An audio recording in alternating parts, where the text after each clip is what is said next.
Olá, bom dia, ou tarde, noite, como vocês estão?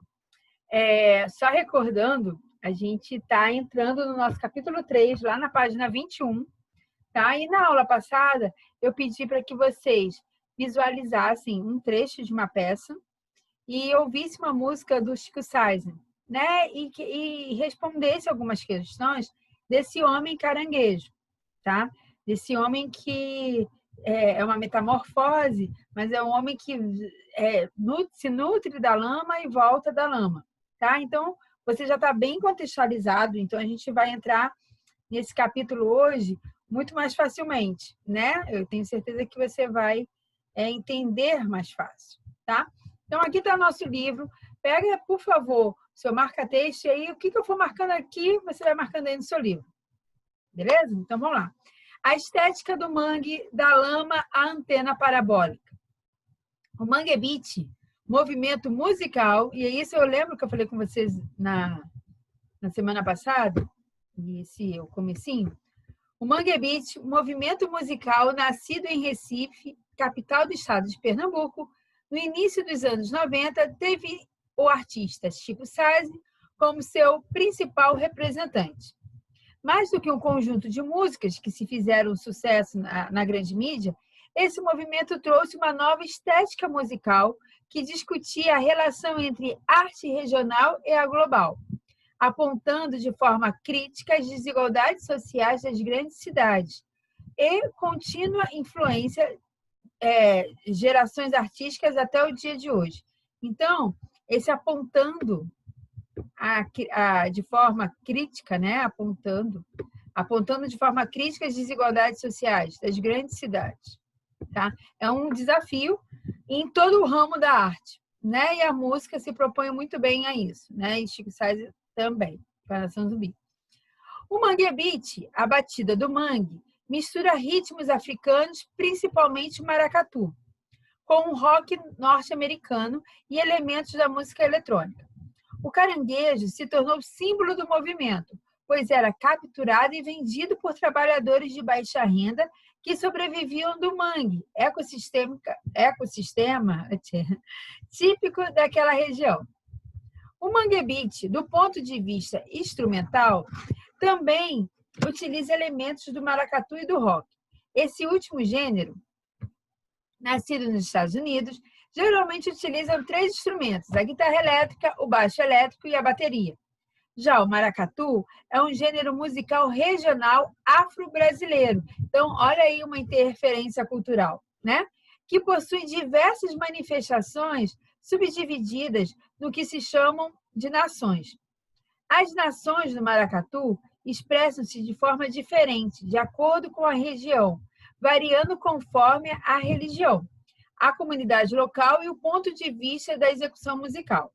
De uma forma genérica, são 5 os instrumentos utilizados mais frequentemente na execução do maracatu. E aí, na página seguinte, a gente tem, então, os instrumentos. Tem um tambor de haifa, tá? Que depois você pode ler, né, com cuidado, toda a descrição. Temos o ganzá. Não, peraí. Temos o AGP, o xereque, eu acho, que é esse instrumento aqui. Temos a caixa de guerra, que é um tarol, né? Uma caixinha de guerra. O ganzá, parece um chocalhinho. E o gongue, tá? Daqueles sininhos. É muito fácil, assim, em bandas de carnaval e tal, quando mostra na televisão, a gente consegue ver, né? E ouvir esses sons, né? Eles são bem específicos, assim. Né? Você consegue o timbre dele, você consegue saber, acho que é aquele instrumento assim e tal. A experiência musical, a transformação das grandes cidades brasileiras e a desigualdade social. As letras das canções de Chico Sainz e Nação Zumbi era um grupo que tinha Chico Sainz como seu representante, tá bom? Igual a Legião Urbana, que tinha o Renato Russo como representante. Denunciavam a realidade desigual da cidade de Recife Eles buscavam, por meio de misturas de influências, expressar na linguagem musical cenas da realidade urbana, em que estavam inseridos os diferentes personagens desse jogo social que formava a cidade. Temas como especulação imobiliária, gentrificação, banditismo, a fome, a miséria e o transporte urbano aparecem diversas vezes na música do Mangue Beat. Leia a seguir um trecho do manifesto Caranguejos com Cérebro, escrito em 1992 pelo músico e jornalista pernambucano Fred 04. Outro importante nome do Mangue Beat, fundador da banda Mundo Livre S.A. Então, um trechinho aqui, tá aqui. Vamos lá. Manguetal, a cidade. A planície costeira, onde a cidade de Recife foi fundada, é cortada por 6 rios. Eu ainda não conheço o Recife, gente, então é fascinante para mim assim ficar imaginando, né, como que é essa geografia. Após a expulsão dos holandeses do século XVII, a ex-cidade Maurícia passou desordenadamente às custas do aterramento indiscriminado e da destruição de seus manguezais.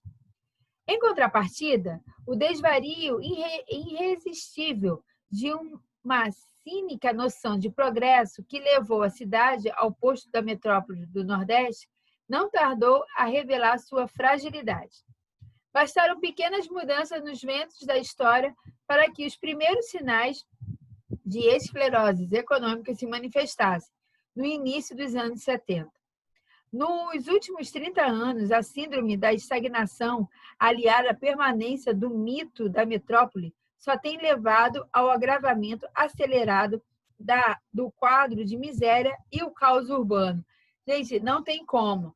Há necessidade do progresso, sim, porém, a ideia de você fazer isso de forma ordenada, de forma equilibrada com a natureza, se faz mais do que necessária.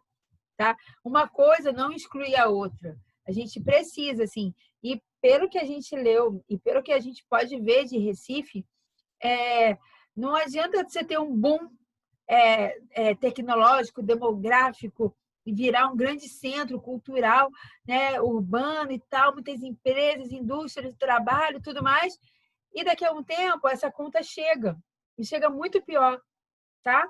Então, assim, vocês que serão futuros arquitetos e promotores e escultores e médicos, sabe?